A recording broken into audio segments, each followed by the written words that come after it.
фрезерный стык. Продолжим дальше.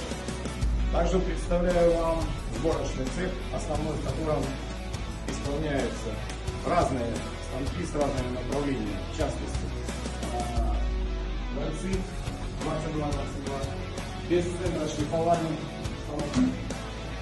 рухлошлифования.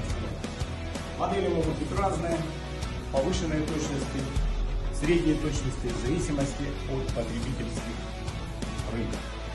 Наша компания «Автомашин» приглашает вас к нам на аккаунт.